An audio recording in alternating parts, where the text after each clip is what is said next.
if they're feeling something about something, I have to validate their feeling usually. Yeah. And Yeah. they might have some cognitive thing, except if the people around you are sick from the so-called safe treatment, Yeah. I can't say, oh, you just should put up with that because we're all doing it, which is what DeGrasse Tyson was saying. Oh, you should just put up with that. That Yeah, was he really what said, he I was just saying. found it. He said, you signed a public health contract, Yeah, I know. And that, which if is you want to go in, phenomenal. Like, who no, signed no, it? I didn't sign it. that was an incredible thing. I forgot about that. Nobody signed anything, and there's an assumed social contract, except it's not. We don't have to look too far back in history, where like when Jung was talking about depotentialized people with totalitarian states, they emerge by themselves, and they all have the same parameters when they happen, and so because I remember when I was studying art, we made a film about because there was the whole terrorism thing. It was a new reason for looking into everybody's lives, and it was at the beginning of the internet. So it was like, oh, we can record everybody, everything's doing on the internet, whereas before it was free. And so the people who remember when it was free, there's some sort of depression that comes from that. Like the people who remember before 2020 and what that was like, they can't do that anymore. Yeah. Like there's a whole bunch of things that can't be done anymore. And so Yeah. there's a type of anxiety, type of depression that goes with that. And so the poor young people, what are they going to think? Like what sort of world, so the teenagers again, the adolescents, Oh, and I think about, they're the ones who are going to pay for all this. little human Like beings who are just like going to sudden go into a totalitarian future. Well, not even that. It's like the amount of debt that's been created for them, which is so the young people, there's not as many young people as there were in the previous generations. So I think it's the baby boomers are still in charge, aren't they? So they've just docked up using the last 3 years as this way to just create billions of dollars of debt. Like when you look at the debt amounts increasing, it's really quite, and you look at the poor young people who are going to be taxed at 90 cents in the dollar to make it work because when the baby boomers retire all over the world, there's a lot of them, and they're just retiring now. They're starting to retire, and they're a really big group of people all over the world. So, and then there's this smaller group who have to pay for the debts that they just all made by their management. And that's just dollars and cents stuff. That's not even being whingy or anything. That's No, just but what it's happens. going to really impact. We know that mental health is affected by money, potentially The more than mental, anything else. Like it's the one of effect the of things. right. It's one of the things because people are so everybody's been so external coming into 2020, and that was already a problem. People aren't doing internal work, and so having that external status model they were using, because it's a status model. That's mainly if you talk to people, they want the new thing, they want this, they want their kids to feel like they come from a rich family, and it's so they can get a nice girlfriend or boyfriend. And it's all about this status thing. Yeah. And whatever's happened with this huge amounts of payments that they've just taken for the last 3 years, it's like, well, who's going to have any status anyway? Which is good for a personal development system where you can transition into more of a holistic life without worrying about that so much. Because who knows what? The kids are on the internet all the time. That's deep pension, and they're not experiencing as many roles as they could, which is the only real problem with it. Is that it's just role denying. And I did notice that stuff. on those rolls over there, can I just sort of go back there for a sec? You can see that? Yep. So on the rolls, what isn't there is things like, like these are all very one-on-one close, it's not like travel to 27 countries. It's not like, have a big car. It's not like, it's not those big external. Oh, but this is one person. Someone who's a traveller would be putting traveller in the social role. But you know what I mean? Like this right. is someone that whatever happens worldwide, this can still happen within someone's life. And That's because there's right. big rules going on worldwide with all sorts of shenanigans, then who knows, we might need to be quite insular if some rules end up getting passed over the next few years. So it's nice to have a whole bunch of roles that allow us to be happy now, here, with me, with you, you know, so things that we can actually do that don't require big external stuff. Well, I've got no problem with the external stuff. It's just that, you know, over. So this is an antidote to a lot of things. It's an antidote to polarization. It's an antidote to, you know, because when people just work all the time and don't do anything else, they end up with Oh, they just watch TV. you know, They don't think. They drink right. too much, And they so, smoke too much, they watch too much TV. They don't think about, you know, like hobbies and things, you know, right. it just, you're so buggered by the end of the day, paying your bills, you don't have energy to do anything else. And this reminds us that we are more than just a 2D human. They're also possibly a list of, yeah, that's right, isn't it? Yeah, it's a holistic way of seeing things. But they're also all of these things because you've elected themselves. The other thing about all of this is it's all chosen by the client. A lot of personality and identity systems, when you see them laid out, they're prescribed. Like, for example, like I was reading one and it talked about identity, and the only thing it said identity was all about gender and sexuality. But Right. identity is the whole person. And, you know, then, you know, there's different types of things like this that goal setters use and this and that. But this one has no leading questions really, because it's just an empty space that you put your own thing in, and they're all individual choices. So the client decides the roles, the client decides the numbers. And Right. when So I did it a couple of years ago, like I remember there was a lot of politics going on at the time, and I wanted to be more engaged in politics. You know, my mum said, well, there's no point just bitching about it, get involved. So I got involved, you know, and how are your numbers now? Oh, I haven't looked for ages. Yeah. Oh, okay. Yeah, no, but very interesting. And I am just keen to keep sharing information, love and light on the planet. You know, that's my aim. Nice. Well, that looks like it's all developing beautifully. Yeah. Actually, it would be curious because I do think that at the time I was talking about doing a podcast and I was nowhere near it. It was still a glint in my eye, and now I've done like 73 or 74 or something. Right. Yeah. Yeah, it's amazing.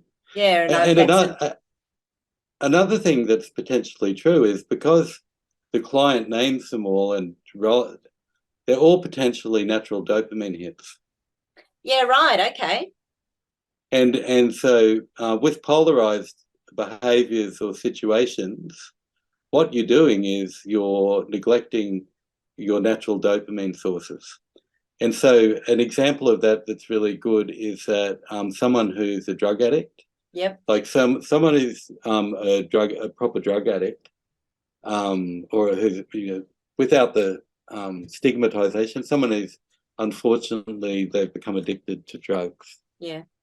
Often when that becomes a serious habit, they develop what's called a localized perspective, that all of those other goals that they used to get dopamine from, they no longer do. And not only that, if it's a very high, strong drug like amphetamine or cocaine, it actually makes them not able to experience natural dopamine things. Like, so they'll have to relearn. Like, for example, you get dopamine through affection and through love, through physical, through being out in the sun, going out in nature. Because they just stay home all the time and all they're thinking about is getting that reward system satisfied, those getting drugs and doing them with the people who do it, all their contacts are about that.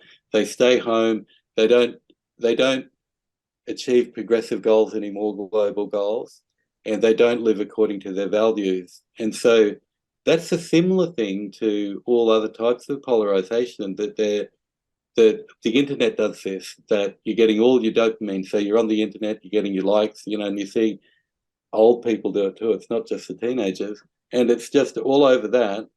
And then So not only is you got to keep going back to get your dopamine to watch more YouTube or whatever it is they're doing, or more likely, like Instagram, or, there's so many of them. It also means that they lose the appreciation for natural dopamine sources often. Right. So you can't even feel it. Do you know what I mean? Because if the way that dopamine works, they've worked out like gradual, there's baseline, and then say, I think one of the things I saw was chocolate's 50 over baseline, sex is like 100, nicotine's 150, marijuana's 200, and then like cocaine's 800, and something like ice is 2000. Wow. When you're getting a really strong regular dopamine hit, like a drug or the internet, it eclipses, because I don't know what the internet does. I didn't finish reading the book on that, but I'm still in that. But it eclipses the natural dopamine sources. So you don't even want to, you're getting all your dopamine from there, from the drug or the internet or the job or the political position, and all the others have become bleached, because you're getting such a high dopamine hit from either the regular computer contact, or like Anna Lemke, who wrote on behavioral addictions, her book was called Dopamine Nation. She was describing an addiction she got to romantic fiction. Remember when the 50 Shades of Grey and all that started coming? There's a lot of those types of books. And she said, and it was when she started listening to them or reading them at lunchtime between appointments, she realized she had a problem. And what they do is they make you not able to experience because a lot of things that you get doped, like going for a walk, you might only get this many above baseline. So why would you do that when you can just get, 150 baseline points just going on whatever the internet facilitator is, dopamine. I'll go play outside. No, I can't. Do you know what I mean? And it's like, so the natural things become eclipsed because they're smaller amounts. And when you're getting used to getting bigger amounts, like a drug, it's like, well, so you got to relearn all the natural dopamine things. Yeah. Because people who, they go in the bush. If you look where people get their dopamine from, achieving goals, going into nature, there's a whole bunch going for a walk in the afternoon. There's a lot of things that aren't on the internet, or taking drugs, or just working and watching TV. So. Yeah. And when we. So we're kind of outlining our dopamine, the things that we want to achieve. And it's nice just looking at that. It is. No, it's very cool. Like having all your roles, it's like having all the lights turned on. Yeah. And for people to, and like you say, it's your question. You are answering your own question. I am a playful person. I am a nature lover. I am a singer, guitar player. It's the things that obviously mean something to you. What am I missing? What would I like to be doing? If I have no interest in singer and guitar player, why would I put it there? But if it's there, then there's something, inside that makes us want to go there. And another thing that can help with is stop therapist bias. Yeah. Because there's types of empathy that are like, do you know what I mean? You just want to prove your theory on someone. Whereas this blocks that. It's like, sorry, it's actually all about you, right? And unless if I'm facilitating with someone, but I've made a self-help version so that you can do it by yourself. Right. And then if you want to prioritize or work with a problem role, or, things you'd normally do with a counselor or coach anyway, you can just use this as hey, look, this is what I want. Oh, right. Okay. That's really clear, isn't it? Yes. Yeah. I mean, if I'm a counselor and I saw that, I'd go, well, that's really clear. And not only is it really clear, but it's also, it's specific. Oh, I can't remember what I was going to say. No, that's okay. But it is. I do think it's very clear, and I think it's that sort of thing that I was going to say, and we chatted about this before, but, that frontal cortex, when it's not up and running, we can't consciously think. So if someone's really stuck in their deep survival stuff, it can shut down that frontal cortex. So it's going to be hard for people to come up with words. They can't get there at that moment. And that's what they and so it gets, and that's why I've designed this as something so that you can work with clients, coaching them with these things, because it is hard. Because recently, when my wife and I were doing this, I redid my roles, and I couldn't believe how hard it was sitting there doing it by myself. So we helped each other through it. It's really hard to do it by yourself. It's hard to reflect, think of all that stuff, and it's good to have a sounding board to talk about it when you're doing them. Yes. You know, and then prioritizing them. Like if you want to work on a specific like you've got a problem, you might have an issue, or you might have something you want to grow, or whichever one you want to work on. Then counselors and coaches are trained exactly to do that. So it's providing the data so that it's easy when you've got that written down. If I'm a counselor, it's like, oh, I see what you want, and I see what you want to stay the same, and I see what you want to move, right? And I see what you want to go gradually at, and what's urgent for you. Because just because something's a 9 and a 3, that might be what you want to do today. I was actually thinking that another step to it could be, and I was sort of thinking the color as well. You could actually color code it depending on the urgency, because there's another process of sort of having like how easy is something and how urgent it is. So the less my wife did. Yeah, Beth, my wife, she did that actually, and she the teacher, she did it with colours. That's funny. That's actually what she did. So, you know, you could have like traffic lights, the green one for those things that are the most important, the orange for the lesser, and the red for the hardest and least important, or something, you know. Right. But it's so beautiful. I mean, the other thing about it is that it's actually a really beautiful thing. It's a really nice thing to work with. It's all about you and your stuff, and not about the counselors or the coaches' stuff. It's all about you and your stuff and your priorities. Yeah. You know what I mean? It's like you look at that and you go, well, what do you want to do first? They know. Like the thing is that everybody knows all this stuff about themselves, but there's nothing in counselling does anything like this. I looked around the theories, I asked my lecturers, is there anything like this? And there doesn't seem to be. Because I came to it from, as an artist, when I started, I was like really interested as a visual person, looking at the structures of things, like how do systems work.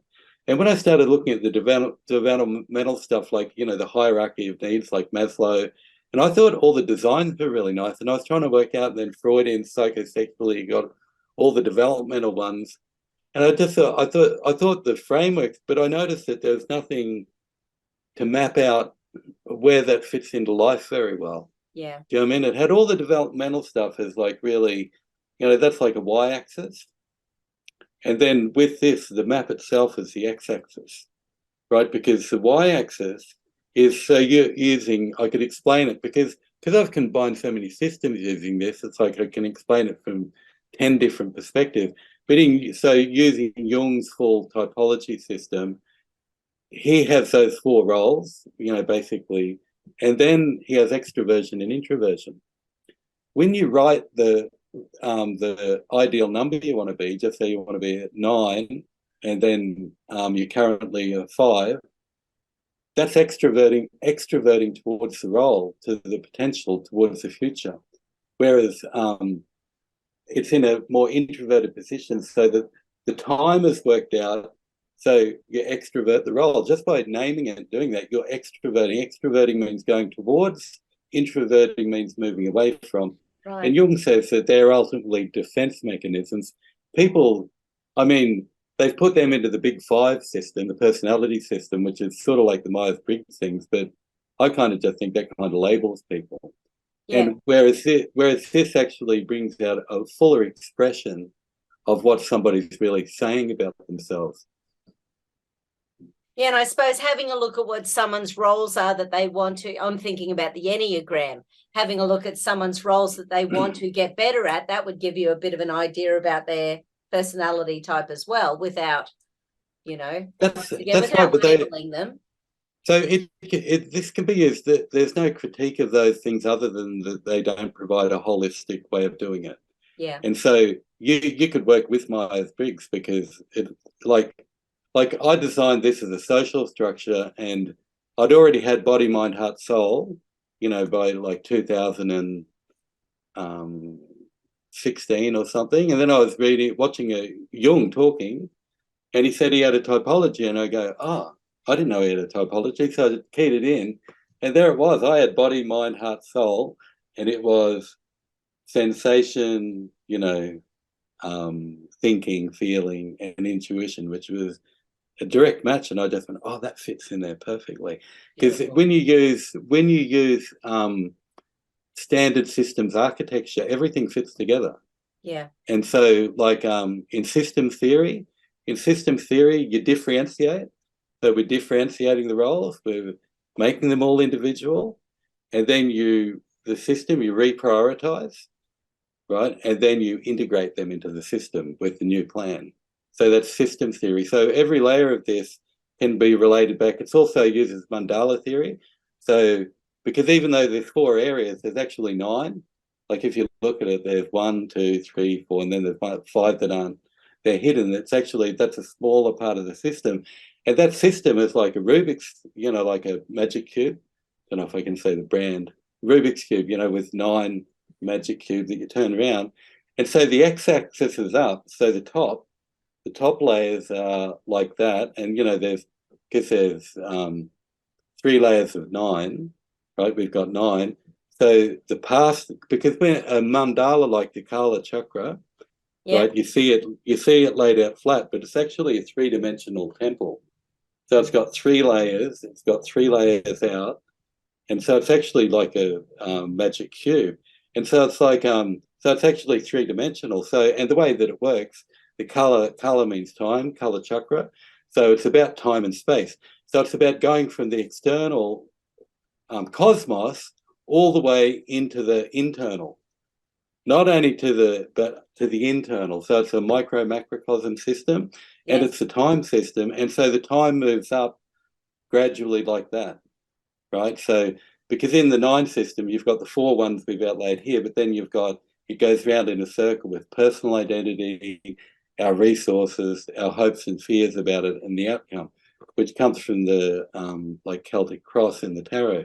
And so the moving around is moving upwards like that. Like if it was a cube with 3 layers, it's moving up like that around the developmental y-axis. And that's how the Kala chakra works. And Jung says in the psychology of alchemy, that's how movement should move, like a spiral. So it's workable with all types of systems. You use Kala chakra, personal and persona types. It's an empty mandala, and it uses systems theory. And so it's actually matches with most current theories in holistic and all types of healing. So it's something that can be used with other things. Yeah. And there's a book called, Susan Jeffers wrote, Feel the Fear and Do It Anyway. Right. Like 30 years ago or something. And one of the things that, just thinking about the 3, 6s, 9s and that sort of thing, and one of her little exercises. 3, 6, and 9. Yeah. One of her exercises was making a 9 and then making sure you had 9 areas in your life. Because if you lose one, then you've got other ones up your sleeve. So she said the average person only has 3 or 4. But things that they can keep in their conscious mind at once. Yes. Right, yeah. So she said one of the ways to be happy is always making sure that you've got like 9 areas of your life, and all separate, sort of exactly like what you've done. But I thought that people could hold 5 at once and not much more than that. But once again, this is about creating consciousness about it. Right. No, I'm just thinking the theory, because they use that in hypnotism theory, that you can only do so much in the conscious mind, because underneath in the unconscious, not only ideas and things come from that, but the unconscious also stores all of our automations. Yeah. Like when you learn to drive, when you're first starting, everything's hard, holding the steering wheel.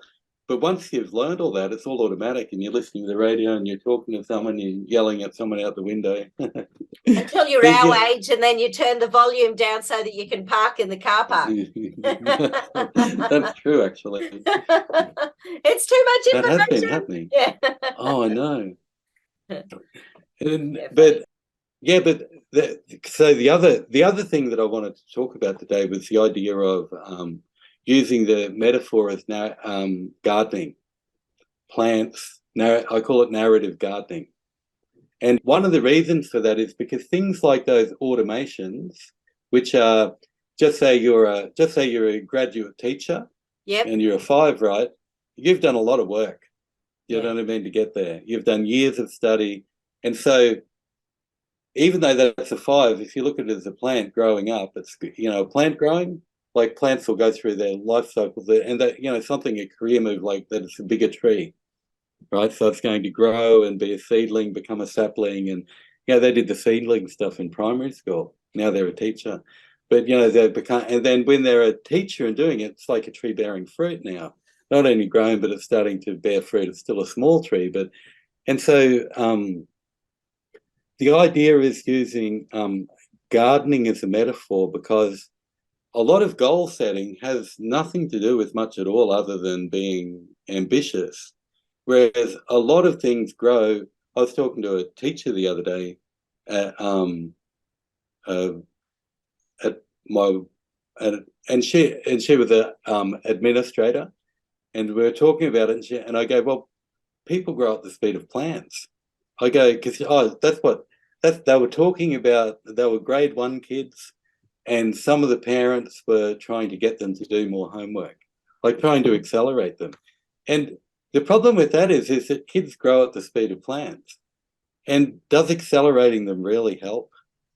Do you know what I mean? It's like that thing, I just want because that's like, I want my kid to be successful. I want him to get good marks. I want him to be the best. And it's like, yeah, I've got an what about example letting with that. I interviewed them? Anita Hafmeister recently, and her daughter, she did homeschooling. There was stuff happening. She moved out bush. She was doing homeschooling. The older daughter was the perfect homeschooling kid, did everything Anita said to her. When it got to the second daughter, she went, yeah, I don't think so, and just absolutely refused to be homeschooled by her mother.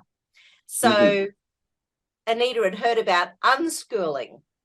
So she thought, oh, well, let's just see what happens. So she actually chose to allow, there was heaps going on the property where they were living. It wasn't like she was being a little lizard in front of the lounge or anything like that. And she did not read or write until she was 10. When she was 10, she decided that she wanted to be able to read and write, and she learnt within 2 weeks. Right. Because her brain was ready. She wanted to. And she had the interest. So, which really, because the Steiner skills work a bit like that too. Yeah, it was really interesting. And I thought, because when I thought, well, how long did it take? And it was like 2 weeks. I'm like, wow, the brain is amazing. What a concept. Anyway, just interesting. So, yeah, but obviously schooling, I agree. That's a nice analogy. They grow at the speed of trees. They grow at the speed of trees, and the lady was the admin, and she just thought it was fantastic, because it's really true. It's like, if you try to make a tree grow faster, you'll over fertilize it, overwater it, and that's bad for it too. You want everything to be just right, and you don't want the child to become resentful, and hate learning. Right. Well, there's a famous psychologist, I won't say his name because he's in trouble, but I remember him saying that, he goes, and he's counseling for 20 years, he said, you get a lot of clients who come in because they thought their parents were too controlling or trying to force their ideas on them. And he goes, you hardly get anyone who come in and said they got too much freedom or too much choice of, right? Yeah. And so is that relating to what you were? Well, no, this young lady now, she's like 17 or 18, and she's an amazing little human being, incredibly well-spoken and thoughtful, and there's nothing non-intelligent about her, given she's never spent a day in school. And she really does sound, very interesting. School is a lot of things. I mean, school is, some people don't have the best parents, and it's good for them to go out with other adults who are create another safe to space. That's really, sometimes there's a safe space, sometimes just, if your parents work all the time and watch TV, you want to, because we can integrate our mentors around us. Because another layer of this is for each role, you'll have mentors and they're different mentors in different categories. Like the people that you get advice from for social life are very different for work life, very different for home life, and very different for spiritual life. Yeah. I mean, that's why the personas are so important. Like, we're a different person. We dress differently when we're at home, when we go out socially, when we go to work, and when we're doing spiritual things. They're 4 different costumes. And, so it's like really important to bring those out and like look at how they work, because all this does is it's a persona thing, right? And persona is only the top layer. It's not dealing with the deeper shadow stuff yet. You know what I mean? It's just making a nice flexible persona so that people can feel as authentic as they can in the world, in all the different parts that they go to. Yeah, absolutely. And that confidence of having more than one skill. You don't want to be a person who's only good at computers and nothing else. Because what if your computer isn't working? Kids lose their mind when they don't have their computers and their phones at their beck and call. Yeah, mine do. And how often do you lose electricity, which I know here in Australia it only happens like once a year or something like that. But all of a sudden you don't have electricity and you think, oh, right, okay.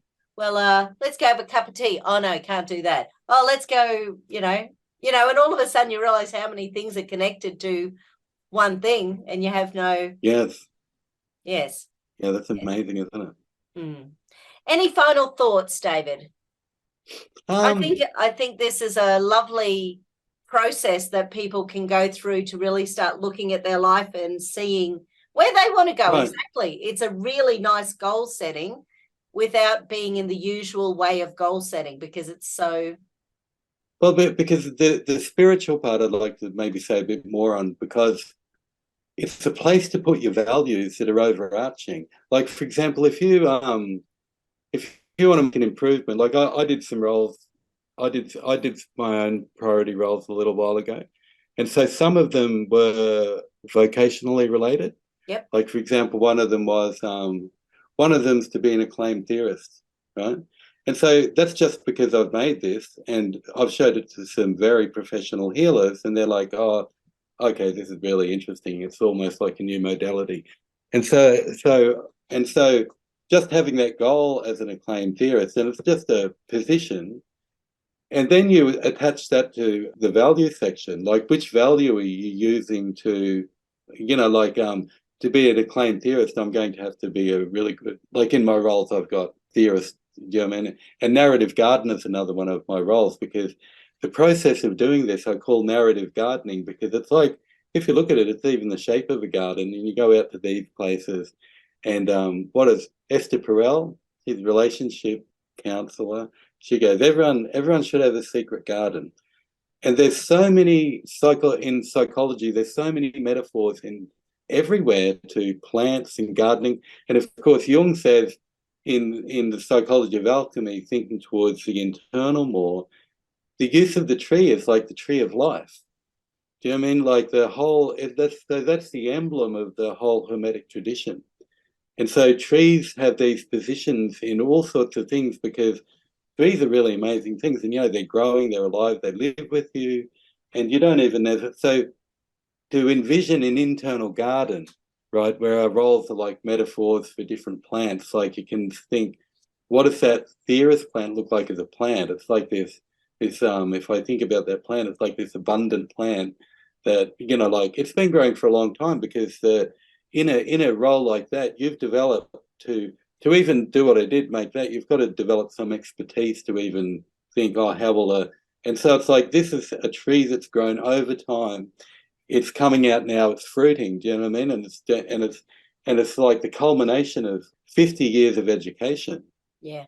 And so that tree is like a really beautiful, abundant tree.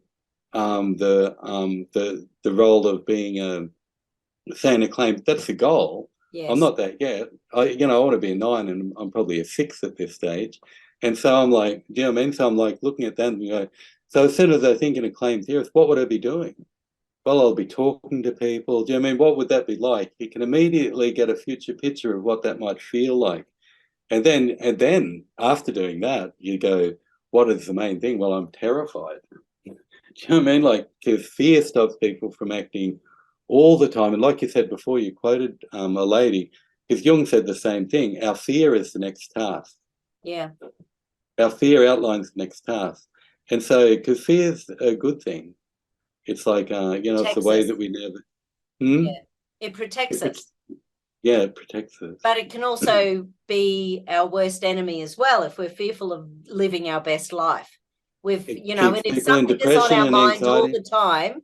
Like if you're saying, I want to be an acclaimed theorist, and you're not doing anything towards that, whereas you are. Mm-hmm.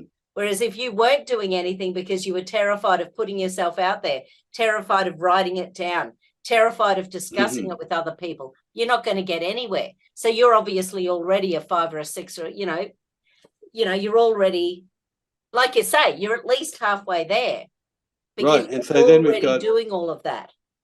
so part of it is gardening, right? And so gardening is about nurturing. Do you know what I mean? And gardening has all of these beautiful things like the fresh air, the water, like, people meditate and they make their own secret gardens Yeah. internally. I do. I've got a whole garden with a river and everything, a little creek, and everything's there, and it's the same every time I go back to it.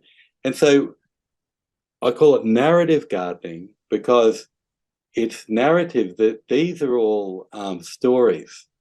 So narrative gardening. So it's just like seeing them as plants in a sense is just, a little garden. You've got borders. Like for example, it's 4 sections. You've got borders.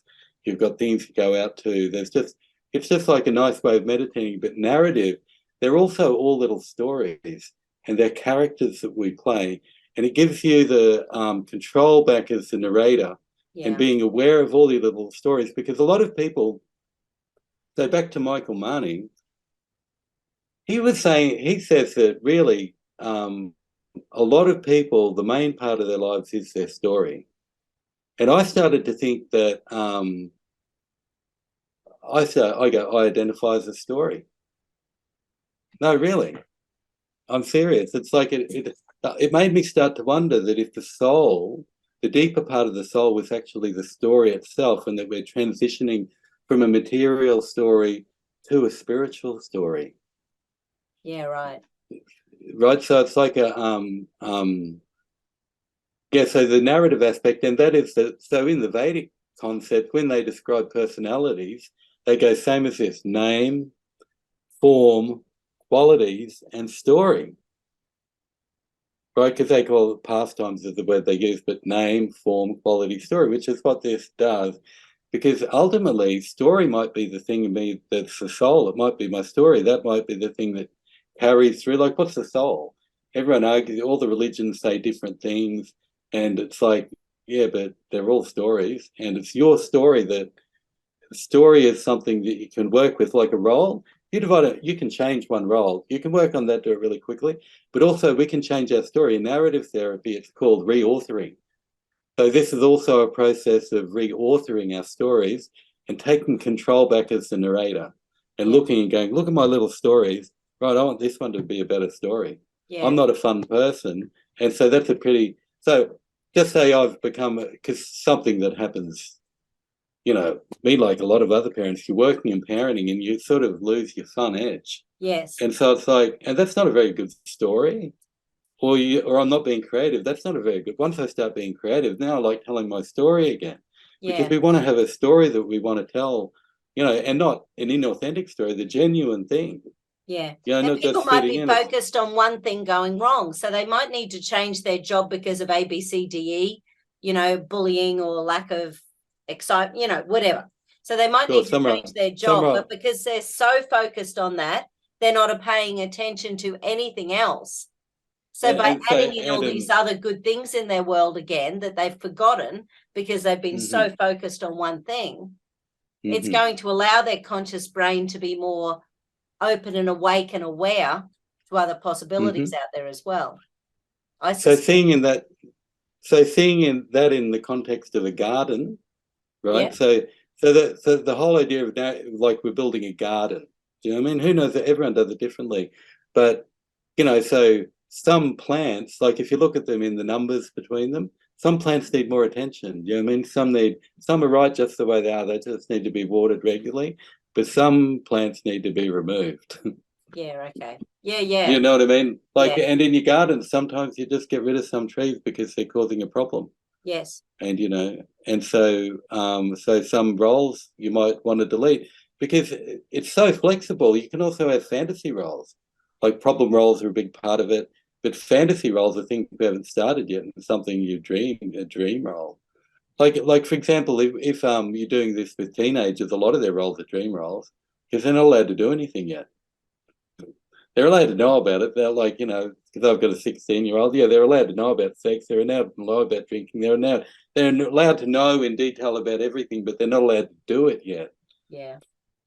Right. So a lot of things that when you work out an adolescence thing, because they just want to fill the day in neurobiologically.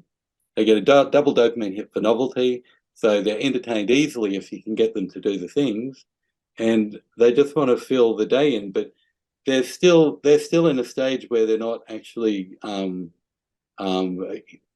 being their full selves yet, because a lot of their roles are future of going to uni, you know, getting a partner, all sorts of things. They're like, some people get them now, but a lot of are in the future when you're a teenager, and some things you're trying or you're doing a little bit of. Teenagers are going to need so much support being grounded and secure moving forward. There's bizarre laws being passed They around need the that. world. They need their own little. They need their own little know. gardens that they can work on. Yeah. So every parent needs to know this. You know, people need to really be able to share this and understand it and know it so that they can support all the little humans in their life as well. Well, my son's 16 and he does this and he's doing very well in all of his areas and he's very keenly aware of it and he's like reaching goals in a really beautiful way. Yeah. And it's interesting to see a teenager working on it. And because it's really functional, because you could do it's like if you've got to roll out a balance, like just say people have never thought much about something spiritual and they want to do it, it creates a section for it. Do you know what I mean? Yeah. It's like it's okay to never try something before. You can try things anytime. You can always learn something new. Yeah.